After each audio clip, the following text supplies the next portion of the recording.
meel kastood naga daawanaysaan ku soo dhawaada mar kale iyo mid ka mid ah barnaamijyada aan idinkugu talagalnay waa barnaamijkeennii habeennimo khamiisa oo jimca ay soo galayso taariikhduna ay tahay 14 May wararkii soo dhacay intaynu kala maqnayn ayaynu barnaamijka idinkugu haynaa haddaba barnaamijka waxaynu ku bilaabaynaa sheeko cajiiba oo ku saabsan Iiraan oo caawa hawlgelisay hub cajiiba oo halis badan oo ay ka keensatay waqooyiga Kuuriya hogaamiyaha Kuuriyada waqooyi Kim Jong Un wiilka dhalinyarada ah jeega xirka ayaa hubs u keenay la leeyahay Iiraan hubkaas ayaa la hawlgeliyay waxa loogu talagalay Hormuz waardiyaha awal kaneeco kuwa la yiraahdo oo dooma yaryara iyo waxaas ciidanka ilaalada kacaanka Iiraan isticmaali jireen hadda waxa la keenay gujisyo yaryar gujis waxa la yiraahdaa maraakiibta badda gunteeda ku socota gujisyadaas oo tira badan ayaa badda lagu daadinaya waxay leeyihiin bahalo ku rakiban iskaga qarinayaan wixii ay ku arki lahaayeen maraakiibta ma fahmi karaan way iska daboolayaan haddaba marka sheekadaas soo baxday oo la leeyahay Hormuz nin walba waxbuu ku tijaabsanaya haddana jeega xiirka keensaday alaabtaas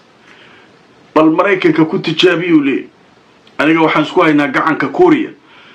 Kuuriya ayaan isku heli doonaa annaga ya macalinka weyn marka alaabtan isi tijaabiye gujisyadaas marka hadda warbaahintu ka hadlaysa in maaragtay loogu talagalay Hormuz marka waxa leeyahay waa gujis technology-giisu sareeyo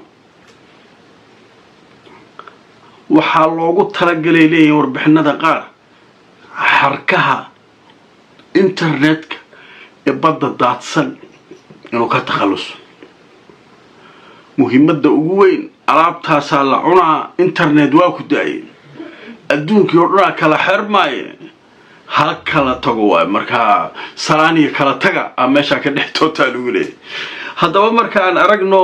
majallada weyn ama wargeyska weyn ee arrimaha militariga ka hadlay yiraahdo mawqic ad-difaac al-arabi yiraahdaa waxa uu ciwaan uga dhigay Iiraan waxa ay hadda hawlgelisay gujisyo weerar ah oo laga keenay Kuuriyada waqooyi si ay markaa ay ugu taageerto hawlgallada Iiraan ay ka wado marin biyoodka Hormuz haddaba marka warbixinta way sii socotay waxa leeyahay gujisyadan waxa loogu talagalay marin biyoodka Hormuz waana gujisyo awoodoodu ay aad u sareyso sida la leeyahay marka waxaana hadda isticmaalaya ciidamada badda ee Iiraan marka waxa leeyahay qaar ka mid ah gujisyadan ayaa hadda ka hor ayaa waxa la siiyay Iiraan marka maadaama hawlgallay iyo waxba ay sameyn waayeen ama technology-goodu qadiim ahaa hadda laakiin alaabtan waxaa loogu talagalay Hormuz la leeyahay marka maxay ku soo aadaysaa sheekada marka waxay ku soo aadaysaa xilli Israa'iil warbaahinteedu ay leeyihiin dagaalka lagu laabana maalmaha soo socda sabtida ama axadda midkood waxa dhici karta Trump inuu dagaalka ku laabto marka uu ka soo laabto Shiinaha awalba wuxuu la sugayay Shiinaha safarkiisa markuu soo laabto amarkaas bixina marka dagaal hadii la soo laabto alaabtan iyo kuwa kale iyo sheeko badan marka aad dadka sugaysaa leeyahay marka warkaas isaguna wararka cusub oo kamid yahay wararka kale ee caawa soo kordhay Trump oo jooga Shiinaha wuxuu yiri Shiinihii waa la hadlay madaxdiisa la hadlay waxa weydiisanay kulaha inaysan Iiraan hubsiinin wayna naga ogolaadeen marka maxaa keenay inuu Shiinaha hub hasiinina uu dhaho Iiraan maartay Mareykanka ninkan Trump uu yiraahdo Shiino hub hasiinin Iiraan maxaa keenay waxa keenay wargeys weyn oo Mareykanka laga leeyahay ayaa wuxuu daabacay oo New York Times la leeyahay shirkado Chinese oo hubka ka shaqeeya in ay gacan saddexaad hubka u marsiinayaan Iiraan oo hub u wadaan hub kalena ay geeyeen waxaa looga shakisan yahay Pakistan dhankeeda in laga soo wareejinayo halka maartay hubka laga soo gelinayo Pakistan iyo Chinese-ka iyo aagaas iyo inta la soo geliyo kadibna dhag meeshaan laga soo gelinayo marka ninkii marka aflabadii u qeyliyay tara ma asagoo China jooga wuxuu leeyahay hub aan ugu siinina Iran aasiya ka akhrisanay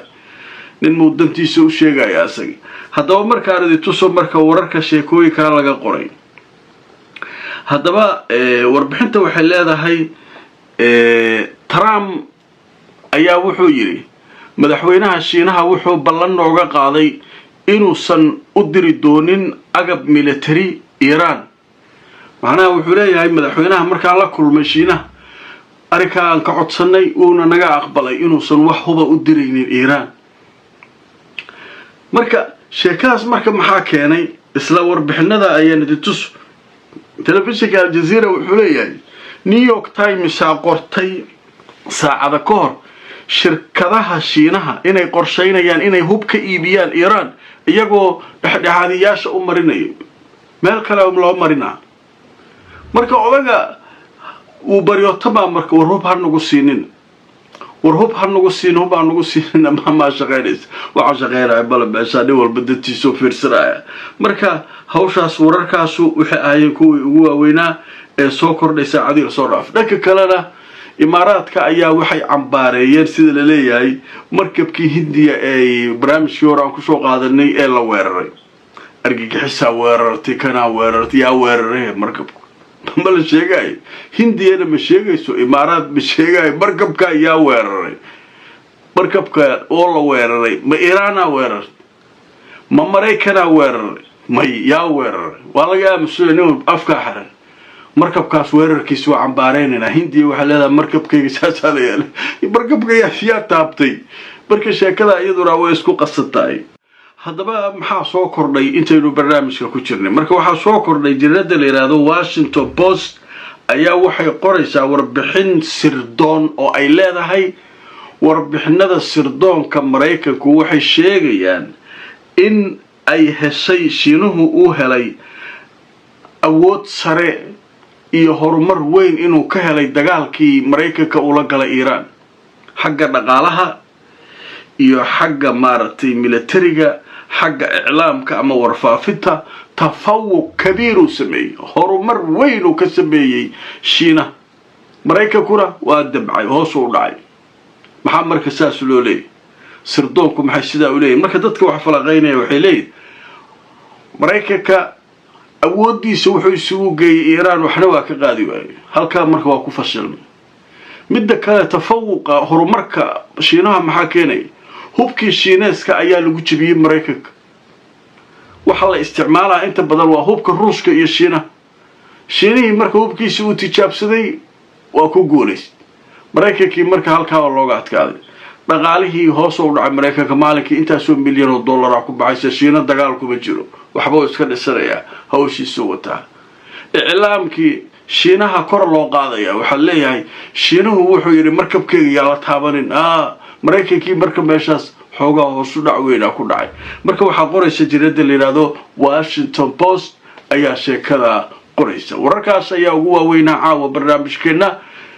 haddaba la garay oo share garay barnaamijka asxaabay fakarkiina aragtidiina waa muhiim inta aan markale barnaamijka lamida ku kulmayno nabadgelyo